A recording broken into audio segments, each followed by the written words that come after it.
Right, thanks so much for the workshop tour. I just want to kind of sit down with you and just ask you a bit more in-depth stuff and you know, things that I think are interesting. So you and I spoke at Hednesford shootout round. You mentioned it about how you win the shootout and your machinery at the end of the season is quite tired. Yep. You also said tarmac car. You said like shale I'm fine with.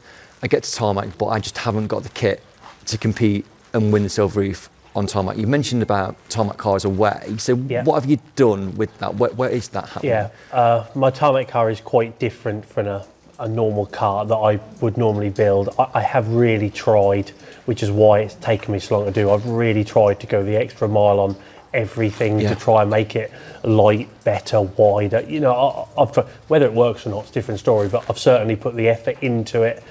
The biggest trouble with tarmac is it's not just machinery. A lot of it also is the time frame. What people might not realise is that you can actually get a shale car round just as well as normal with damage, problems. Because of the nature of the job, it's not all about car setup. You need a bit of luck. If there's a bit of a crash and you missed it, you'd be away. Tarmac's just not like that. Tarmac is all about, it's got to be bang on, and it you notice when it's not. And I just don't have the money, the time to make it bang on all the time. I get days when I might have had a better week, or if I've got something I've got to do to it, I'd replace it with a new bit. And then when I go race, I think, God, I tell you what, it was good today, but it's not long before it's dropped off the edge, and it's very difficult to keep on top of it being that good. So is a tarmac car then, is it, like I say, it's a way at paint, so we're kind of done and you just need to bolt the bits on like you've already mentioned? I've got a few more bits to make for it, but generally, yes, it is all done. I've sort of had it all together. My dad is actually now doing the engine. I've tried something a bit different engine-wise. Yeah, I won't use it at the start of the year. John told me that he wants to race his tarmac car like at the UK skeg, so I will use his until that day, and then hopefully I'll get mine done. But it gets that same thing again. You know, we spoke earlier. It's behind us. Casey Ingleston's car is there. He's already said to me he doesn't want it for the start of the year. He'll have it whenever. But the sooner I've done it, the sooner I get paid. It might be better off if I do that rather than do my own. So I don't know. It'll be out when it's out. Yeah, of course. And we talked about shootout, and it's going to be very different 2024. Yep. Do you like the new format? Is that? I like it because it'll spice it up, and something needed to happen. Something, it got stale, and that is no fault of anybody's. It's just over 10 rounds. Some people are a lot better than others, and all of a sudden then it was done and dusted. There was a great race between me, Lee and Frank for third. You know, Danny, but that's not what people want to see. People want to see the win, and Tom had done enough that it was sewn up and done, and you know, that's not his fault, and it's probably our fault as drivers that we should get better. But the fact is, it got boring, to be honest. Yeah. So I think a lot of people are certainly on board with the new shootout. You know, Sophie was saying about people want to sponsor it, people want to, it's new, it's exciting, and I think hopefully we'll see as we get to that back end of the season, and a lot of drivers in with a chance of taking the silver roof. Everyone's got more chance of winning it being shorter rounds. At the end of the day, everybody is capable of 1 or 2 mega rounds. They're probably not capable of doing 10. So the idea behind it, where you do 4 rounds, you move into the next one, you're all zero. It's got to make it better, because come the early or the late, if you've only got 4 rounds to win, it's easier than 10 rounds. So I think it will be good. Good. Right, we're in Norfolk. You know, we've gone to Kings Lynn, then we've gone again, and we've arrived another hour around with you. So you're very much on an outpost from the majority stock car tracks. You race week in, week out. How do you motivate yourself on a weekly basis to go, right, I need to do that journey? Because you're spending a lot of time travelling stock. It must be like a real drain on you mentally to kind of... Luckily for me, I don't do the driving as such. Yes, if I have to take another truck, I'll drive it. But travelling for me, it's actually quite relaxing. I lay down, I don't really do anything. I sleep if I can. Obviously for my dad, yes, that's very difficult. I've left Bradford at 11 o'clock at night, and we don't get home here till 4 o'clock in the morning. You know, that is hard. But yeah, me personally, the travelling, as much as it's boring and stuff, it's not actually for me, it's quite relaxing, to be honest. So, you know, you're at the top of the sport. You know, you're up there. Do you ever, like, when you're travelling to meetings or when you're working on cars, do you ever kind of think, I need to do something a little bit different? Because you're there or thereabouts, aren't you? But those kind of big championship wins have always sort of eluded you. And I've been watching Netflix, that sort of the NASCAR series. Yeah, I've seen that, Yeah, the drivers are talking about the cars are very similar. Yeah. It's the drive and what they do and how they approach it. Like, do you think maybe I need to change a little bit just to kind of to take those championships? I've thought about it a lot.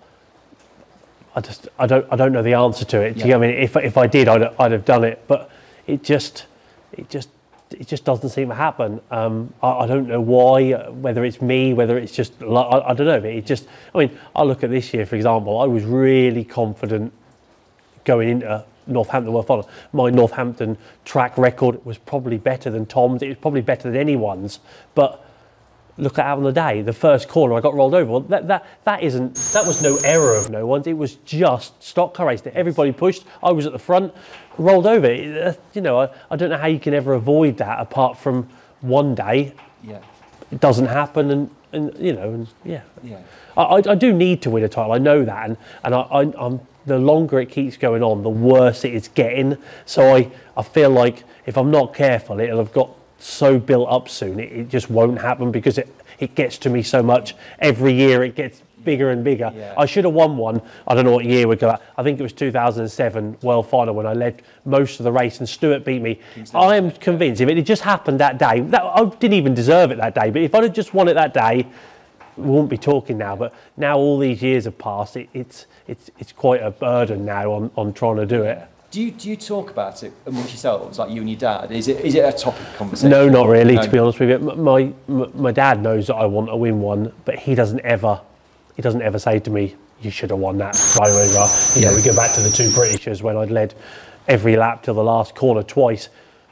He didn't say to me, oh, you messed that right up. Not at all. At the end of the day, he knows I want to win it, and he knows that if I could, I would. You know, so yeah, I don't feel pressure like that. The pressure is from my side, wanting to do it. Yeah, of course.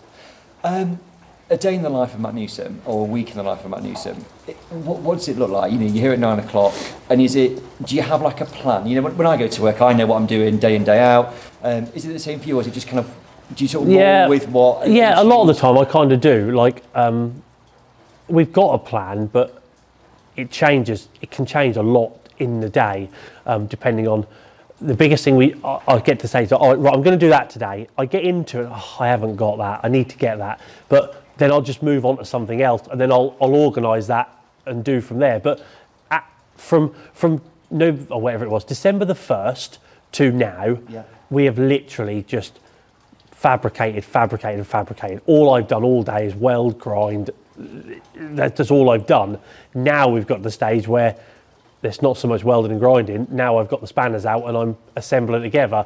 But we don't really have like deadlines, goals. We don't say, you know, I want to see that done today before we go. We just keep going at it, and then at the end of the day, we must get finished. Yeah.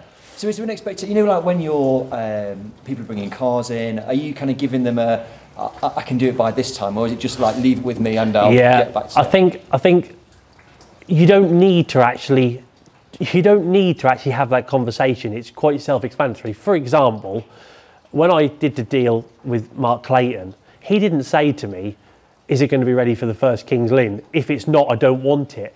But like, it was quite obvious that he'd raced last year, he wants to start the season. So for me, it was like, right, well, I'll get it done for then.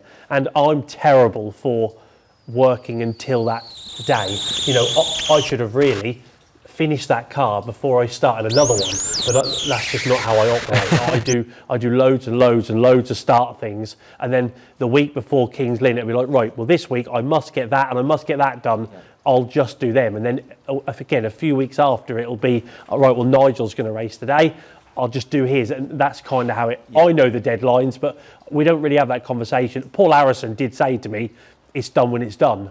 Fair enough, that it is. But I think generally, I know, Paul hasn't said to me anything about racing, but I know come the UK at Skegness, he'll say, is my car ready? Because I know he wants to race and I want it. So yeah, I know that. Are you constantly thinking stock cars? So you're here at 9 o'clock, you're going at 6, obviously you've got a life outside of stock car racing, but is it constantly churning around in your mind around? That varies a lot. To be honest with you, I'm normally quite good of being able to go home and switch off.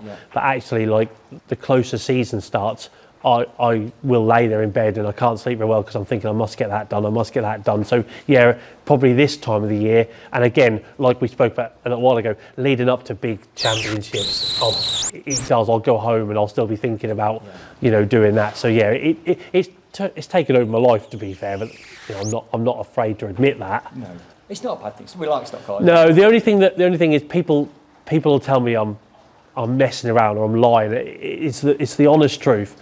We got into Formula One racings, so it didn't take over our life, and that is God's honest truth. When I finished mini stock racing, we spent 6 years, me and my dad, chasing every meeting race. If there was a meeting, I was going, and we gave it everything. And when I retired, it was a bit like I should have had a 2 litre saloon, because in my area that's what they race, and I should have done that. But we wanted something that didn't take over. Formula One was too expensive for me. I didn't have the kit. I wanted to be a yellow and blue top that enjoyed my racing without the ties of going every week. But I mean, I know that sounds ridiculous, because that's exactly now, 15 years down the line, that's exactly how it's come. But that was never the plan from. That's why I had one. Yeah, I mean, you are polar opposite from that. Yeah, I know. I know. You can't be. And I don't know whether my dad generally did think that was going to happen, but I remember us having that chat, and that was the idea. My dad had said, my dad had raced bangers before I was even born, and it had taken over his life. When I did mini stock, it took over even more, and I generally believe we thought of Formula One, well, we'll just go to Kings Lynn, Long Eaton, at the time it was, once every couple of weeks, and that was going to be us done. I generally don't know how it got, because that is how it started. I had one car, it wasn't even very good. I just did Skegness and Kings Lynn's, and then, you know, I got a lot of help from people along the way, the likes of Billy Tom O'Connor, Steve Lewin, people that gave me machinery, sort of said, oh, you pay me when you sell it, and stuff like that. How I got from that to this, people say I'm not lying. It wasn't a plan, and it is just how it's just how it's happened. Yeah, it's evolved over time. Let's say I leave here today and I go, Matt, right? I'm invested. I want to buy a Formula One stock car. I want you to build me one. Realistically, end to end, to get me out on track. What is that time frame? If you realistically, what would you say now in February? Well, obviously, if you wanted to buy a car ready to race, you could have one now. You just take your pick. I'm not attached to nothing. At the end of the day, if you said to me that's the one I want, I'd sell it for the right money. As far as new goes, we reckon. Obviously, it wouldn't be now, because obviously the season's going to start. But we reckon we could do a new car, start to finish, in probably 6 or 7 weeks. That's the plan. We reckon. I reckon we were talking the other day, because we do 2 at a time, they get drawn out a little bit because you're doing 2. But I'm convinced in a month you could have it at the powder coaters, and then when it come back from powder coating, yes, all right, you lose a week there, but I'm talking about work time on it. I then think in 2 weeks, if I didn't do nothing else. But the trouble is that never, ever, ever happens here. I think the closest one we did it to was Finn Sargent's Shale car. It got a bit like now. He wanted it for the start of the year, and we'd left it a bit late, and near enough Finn come down for a week and give me a hand, and we kind of just did that. But that doesn't happen here, because like we've already looked around, I do 3 hours on that, I do 3 hours over there, I go and have a couple of hours doing something else. I don't ever get to just do one. And have your lunch break on the bench. That's the one, on the park bench. And do you ever do people ever come to you and go, Matt, can you do this, this and this? And you go, I'm just full, I can't fit it in. Do you ever have to turn people away? No, never. And that's the biggest trouble I have. I do not say no, I say yes to everything.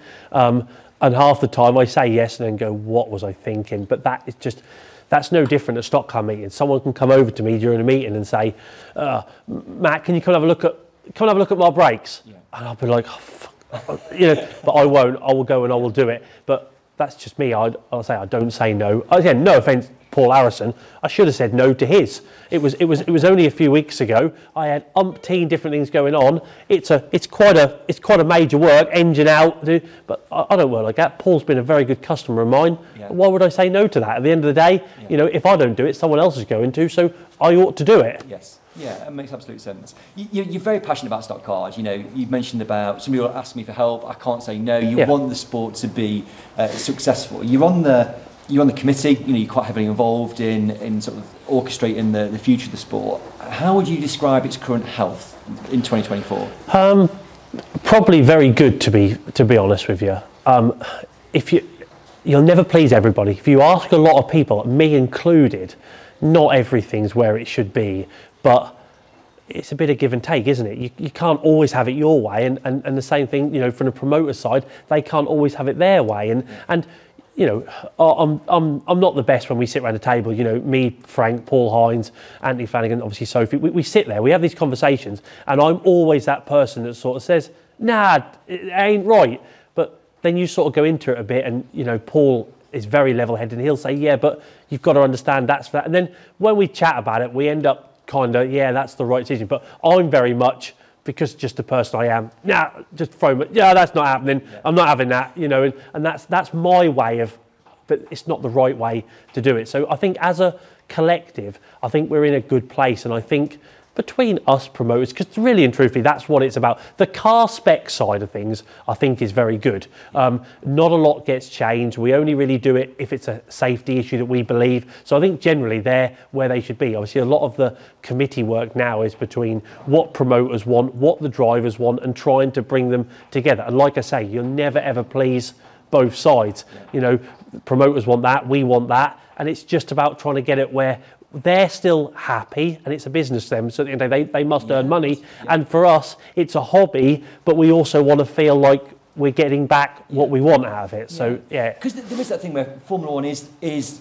in many people's eyes the pinnacle of oval racing, isn't it? And so you are kind of sat at the top of the tree, and people do want to come and watch Formula One stock cars. But then you see, and Frank was saying that like the interest in Formula One at the moment from sort of outside us, as you'd kind of see, is quite high. People are very interested in looking at Formula One stock cars. The British touring car thing we do at Skegness was a great eye opener, and I can't believe that them touring car people, they're professional drivers, and they're a lot better than I am at driving, but they'll tell you how much credit Formula One should get. They're difficult to drive. I mean, Matey Boy says, "Oh, my touring car's easier than this." And you think, well, you know, you're professional drivers at the end of the day, and they'll say, "You boys do amazing at what you do." And I think when they're saying that, it has to show people that actually, you know what, it's a lot more. Again, I mean, changing the subject a little bit, you look at Ryan and Tom going to America, doing what they're doing, and they're competing with the best of the best. It shows you that actually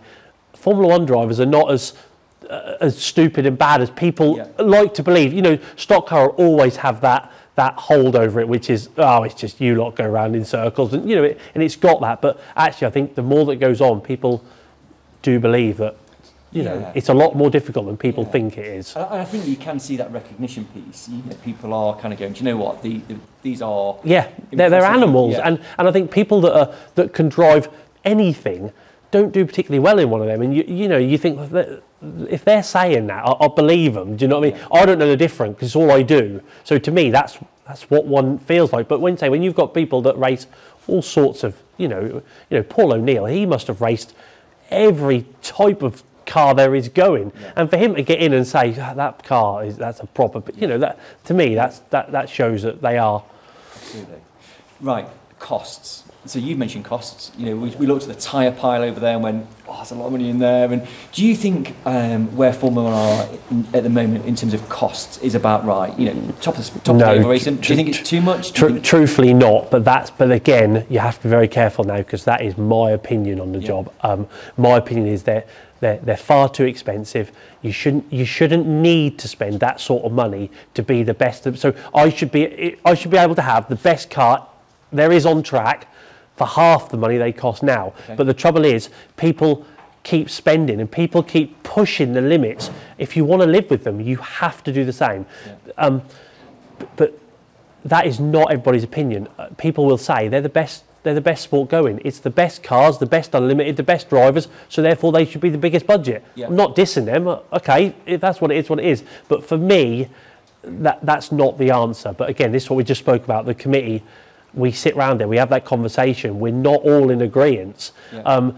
And we have to meet to keep everybody happy. You know, we go on the tyre front. I think we should run on tyres half the price. But the trouble is then, they'd be terrible, and they would. Yeah. But then people will say, well, hang on a minute, they're not quick enough. But it's no right or wrong answer. But for me, they're not where they should be. But I go with it, and we try our hardest to bring the cost down. I mean, you look at the tyre, we've had a big debate this year about whether we should have ran rally tyres on tarmac or a proper tarmac tyre. I believe we should have ran rally tyre because for me it was cheaper. But then you've got other people saying, I don't want to be searching for, see the difference is the rally tyres, they're second hand, so you've got to be sad like me and you've got to trawl the internet and you've got to try and find one.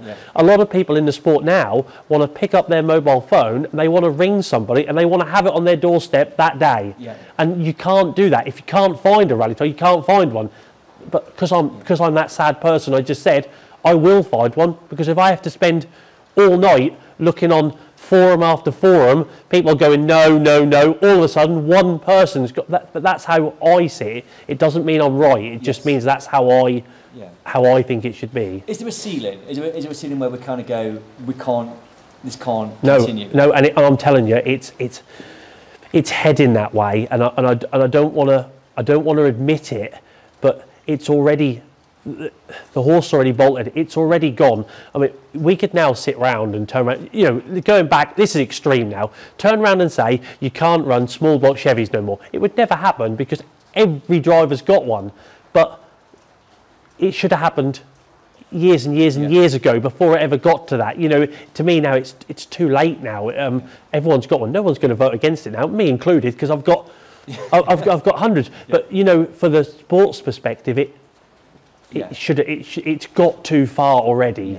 I mean, that said, you know, it is costly, but it doesn't seem to be detracting people wanting to come into stock cars. You know, and that's because there's a vast difference between trying to race at the top level of the sport and just going racing. And you've got to understand that I see it from all sides, but the people that just turn up and race, it is the cheapest sport going, but they're not starting at the back of the grid with 5 other superstars with half a lap to gain, trying to look for that edge. You know, I'll use him as an example. Colin Goodwin doesn't live too far from me, and I do his car and that for him. That's the cheapest that man will ever do. He races a couple of times a month. He runs on whatever tyres he's got, because it doesn't matter to him if he comes first or third. He's there for racing. Again, you've just told me that you obviously went to Ash Wellers yesterday. They've been great to me. The money they put into the racing is unbelievable. They don't go to win. They'd be lucky if they finish a race all month. But to them, they go racing as a group. They have an absolute laugh. They communicate with everybody. And it doesn't matter how they get on. And that is why, you know, I have people come in here, buy cars off me, let's say 14, 15 grand, they go racing and they have the best time in their life. But they are not at the top of the sport, trying to race every week and needing every single little edge they could get. That's the difference. No, I get that. I absolutely get that. And which makes it then Formula One's. It's a sport for everybody, doesn't it? Because you can like picture exactly. Where do I want to be and what do I want to do? Everybody's got a budget and everybody's got a goal. And at the end of the day, as long as Formula One accommodates everybody in them, it's done its job. Like I said, you'll never please everybody, and there'll always be somebody that didn't have a good day and somebody had a bad day. But at the end of the day, as whilst everybody's happy, and like you said, people are happy now just to go racing. I mean, they like going to Skegness. It's a weekend away. It doesn't matter how they got on to certain people, and that's brilliant. And that is stock car racing, you know, to a T. Good. Last question before I leave you to go and like fix this and do that and do everything else. 2024 is 2-3 weeks ago. 2 weeks ago. Away, 2-3 weeks away. Are you setting yourself any particular goals and aspirations? Is there anything like you're pitching yourself towards this year? Same as every year. I am adamant. I've got to win a title. I've got to. It's got to happen. I don't know how to do that. At the end of the day, I will go racing every week. I will just keep racing and racing and racing. I will try and win. And at the end of the day, I hope one of them wins. You know. I think we won 5 finals last year and like, 10, 15 races, something like that. But one of them has got to be the one that matters. I don't know how to do that, but I'll just keep trying and hope it plays off. Where's all your trophies though? Because we've been to workshops, we've Yeah. seen trophies on walls. Yeah. Where are they? My dad's house is a trophy shrine like that. A lot were there before I was even born from his. That's where all of mine have gone. Yeah. Some of the real nice ones I take to my house, but nearly all of them. And to be honest with you, I give most of them away nowadays, unless it's a big final win. I might keep it, but again, back to the stock car racing sport, it's for the kids and that. And as far as I'm concerned, if somebody asks me for it, I will give it to them. And if it makes their day and it brings them back, it was worth it. Happy days. Matt, thank you so much for allowing us to come. It's been absolutely fascinating, even for me, Yeah. just to walk around and just see this. And I think lots of people have heard about Mat Newson's yard. Well, they've never seen it. It is. It's a lot of years that it's got this messy, I'm going to call it, from there. But I think I feel proud that good quality cars turn out from this. Yes. Do you know what I mean? But at the end of the day, we're lucky in a way. I don't want to make it all like it's that bad, but I don't get a hassle from nobody. I don't get told I can't do this, I can't do that. It's just a nice place to be, and we get on and do it. Matt, thanks so much. And Thank you very much. In a couple of weeks. I'll be there. Superstar. So we've been talking to Matt, and it would be wrong not to have a quick chat with Matt's dad, Buggsy Newson. Buggsy, we can't call you Robin because it's a festive time, so we're Buggsy, aren't we? You are like super important to Matt's racing. So when we go to stock cars, you're there week in, week out, you drive the truck. Do you love it? You clearly must love it. Yes, really do. I don't love it as much now as I did when I was younger and fitter. Yeah. It's quite hard. The hours that we have to put in and what we do takes a toll on me now, to be fair. If it wasn't for the enthusiasm and how committed and keen Matthew is, then I wouldn't be doing as much as I do. Yeah. The ironic thing, he might have told you, the ironic thing is I got into this job because I didn't want it to take over my life. You did say that. And look at it. Look at it. Did it? Like, it is what it is, you know? So what did you do before, like, because, day job is stock cars now, isn't it? So what was it before stock cars for you? Right. Obviously, I started in this yard. I was repairing cars, trucks, anything really. That was kind of how it was. And generally, that's what we did. I did a lot of banger racing in my day. Fairly successful, but again, I put a lot of effort into it and we'd done a lot of racing. But it got to the stage when it just got too consuming my life, and I just thought, right, that's it. I'm not going to do it like that anymore. Yeah. I want something that's a lot bigger than me, that I can just turn up as a white yellow top, have a day's race and then go home. Yeah. And that was the plan. Yeah. Till Matthew come along and he decided that he was having a go. Yeah. And we had a conversation. He'd been into it, he'd got to a yellow top and he'd had a bad day. And I told him that day he would never be a winner in that sport because we couldn't afford it. We couldn't make it. He would never be red tops, anything like that. He would never win nothing. And that's what happened. Then he proved me wrong, didn't he? Yeah. You know, and he puts his life into the job. That's kind of how it is, and because he do, I back him, don't I? Yeah. That's what it is. Yeah, of course. Yeah, of course. The problem is now, it has consumed our life, but I feel we've made a difference in the sport. If you want to call it that, and maybe we're not, but I just feel we weren't anybody. Now we are people in the sport. People know who we are, and we do our best to try and do our best for the sport, if that's what it is, you know. That sounds like something you're really proud of. Yes, really am. Yes, you know, Matthew's made it to where I never thought he would ever do, and you know, I feel he's done quite well. And people say, oh well, he hasn't won anything. In my eyes, he's won everything. He wins week in, week out, and he does successfully. All right, he's never won a championship, but he's won more than I ever thought he would. Yeah. You know, so. It's lovely. That is absolutely lovely. Yes. In terms of the Formula One piece now, you know, this is day job. Do you kind of come to work and go, I'm working on stock cars, this is brilliant, or is it just like a job in that sense? Because for most people, it's a hobby, isn't it? It's you know, it's an enjoyment thing. I still enjoy it. Yeah. Because I understand what we do. We take a lot of pride in kind of what we do, although it might not show in everything else, but in the cars and how Matthew runs the job, we try and put a bit of effort into that. So the only thing for me is now it's so much pressure on. Okay. Oh, we've got to get that car done. This one's got to be done. Can you make sure we've got 7 cars loaded to go this weekend, you know? And it's the pressures of all that now. I don't enjoy that, like as in when you go racing as yourself and your team, and it's all a bit more of a jolly day out, you know? But that's all well and good when things are going well. People don't understand how hard it is to keep going when times aren't very good. And 90% of the times aren't very good. You know, it's all right, when you go and have a win, when you get everything beat up and engines blown up and people are giving you a hassle weekend, that's harder to keep going. But clearly we keep going because, you know, we try to make a difference, you know.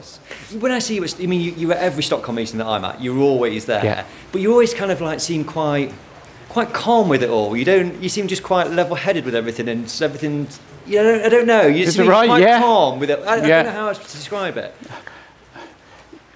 Yeah, but do you think that's probably because I've seen it all? Maybe, I don't know. You know, I've seen it all and it's going to work out one way or another. I have this philosophy, it's not the problems we have, it's how we get over them. You know, and it's a problem, we'll get over it, we'll sort it. And so you know, when you're watching Mat, so certainly like in a big championship event, are you watching it quite level-headedly, or are you shouting, are you getting quite, you know, how do you, because I've never stood next to you when have you not? No, right. No. I think I start off like, that's just another race. When I actually see him getting involved, getting stuck in, and the race is there to be won, then yes, I get very excited, and I still do that to this day. You know, I'll be near the fence. I don't hardly stand with the rest of the crew because I get quite excited, and I'll be walking up and down the fence, and I really do. I do. I really, you know, and as I say, when the races are good, really exciting. I get a bit down when races don't go our way, but I've seen all that before, so that's just part and parcel. And the driving, you know, I keep coming back to it, you know, you guys are certainly a long way from most tracks, and, you know, talking to Mat, how do you deal with that? Well, actually I sleep, I relax, but for you it is, you're doing the driving. How do you kind of get into a lorry on a Saturday and go, right, I've got 5 hours to get to Bradford? It must, like you say, it takes its toll, it must be difficult. I quite enjoy driving, so that's not, so driving to and from the meetings and that, I don't mind that. That's quite all right. The worst thing now I find is how long a day it is. If I do a Bradford, you're talking about probably a 22-hour day. From the time I leave this yard at like 6 o'clock in the morning, and then probably get them at 4 o'clock in the morning, or even later. That's been sometimes. That's what I find quite hard. People keep saying to me that, oh, you should get Matthew driving. People don't understand how far we have to drive and how hard he works during the day at the meeting. You've seen him. Of course. If I just put more pressure on him to drive to and from the meeting, I'll be honest with you, he couldn't cope with it.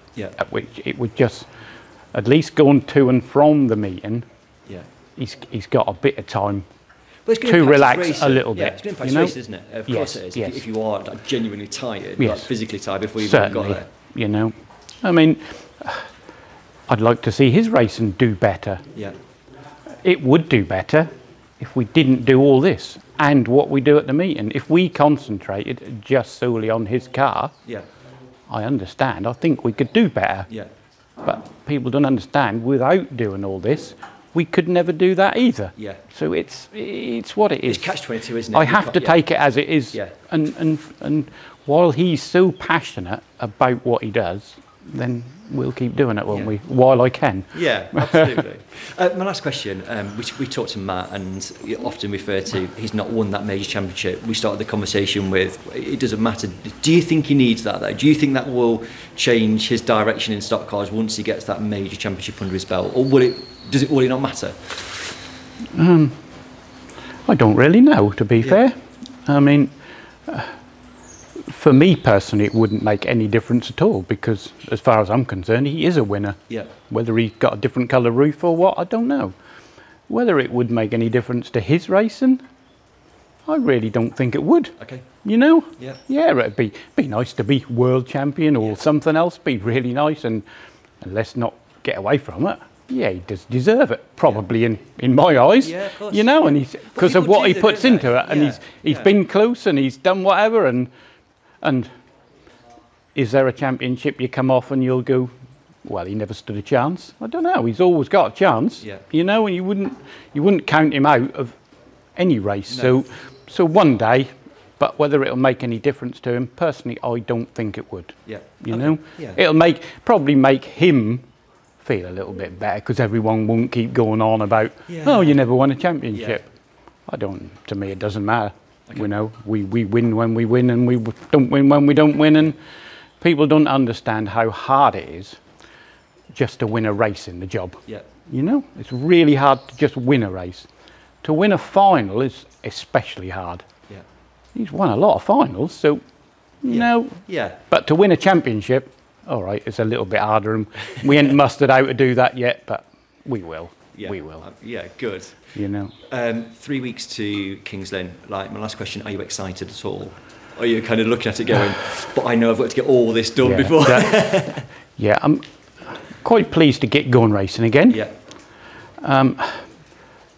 But that bit is all took away with the amount of work that we've got to get ready for that occasion, and that's what spoils going racing for me now. Yeah. You know, if it was, oh well, we've got to get his car done, we've got 3 weeks, that would be fine. But there's a lot of pressure at the moment to try and get everybody else's cars done and ready to race, because we try not to let anybody else down. Yes. And some of the time that's Matthew's downfall in his racing, because his didn't get the attention that everybody else has had to, because that's what we have to do, you know. And you're saying he can't say no. He can't say no to people. No, like, you know. no. And yeah, probably you should, but that's not the way we are. And if someone asks him to do something, he will do it, and we will do our utmost. There'll be something seriously wrong if we don't get done what we said we were going to get done. And it comes back to what you were saying right at the very beginning, isn't it? Like, you're kind of all proud what you as a family and the Newson name has achieved in stock cars, and a lot of that comes with you will help people, you will support other stock car drivers, and that's a great thing to have achieved. Yeah, I don't think we don't take the job on as that's just our team and we go racing. Yeah. What Matthew does, and we try and do as a team, is for the sport in general, not just his racing. If it was just his racing, we wouldn't be doing what we do. We would just concentrate on him. We would turn up and kick up a fuss when things didn't go our way, and and stuff like that, wouldn't we? It was, but for us, that's not how we are. That the sport is, in my mind, is really good, and it's good to be part of it. Yeah. But you've got to, you know, you've got to be in it to do what you do, and you know, we do it as for the sport more than ourselves, I believe. Yeah, absolutely. You know, absolutely. We don't turn up at a meeting with 7 cars just because we want to. You know, how many I've got. You know, that we don't come across like that, and I hope we don't. You know, it's not. You know, we do it because someone wants to race, and if we can give them a race, that's what we do. You know, and. And clearly we don't do it for the money either, because we don't earn a lot of money at it either, you know. But at the end of the day, we earn a living out of it with other stuff. We still do other work, but not that much. We can make a living out of it, and we go racing at the level Matthew races at, and anybody in the job will know that's very expensive to do every single meeting at the mileage that we have to do and everything that go on. If we didn't take on everything else we do, there's no way we could, you know, we could fund or do what we do, you know. So. Thank you so much for talking to you, mate. It's all right. It's been an absolute pleasure to come here. Have it? Yeah, it's been brilliant, genuinely brilliant. We thoroughly enjoyed it. Thank you very much, and we'll see you at Kings Lynn in 2-3 weeks. Good, thank you. Perfect.